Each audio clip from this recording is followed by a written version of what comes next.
Hey everyone, welcome back. If you are swiping but not getting matches, there is one key you must fix. The most important factor is your first photo. Your first photo decides whether people swipe right or left. First, try to replace your first photo by choosing a clear photo with a good lighting in your camera roll. After that, avoid sunglasses, filter, or distance shot.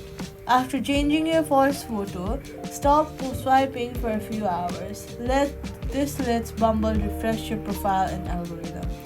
When you return, swipe slowly and selectively. This signals genuine activity to Bumble's system. Most users see new matches within 24 hours after fixing this one thing. A better first photo can completely change your Bumble results overnight, and that's it. Subscribe for more quick fixes.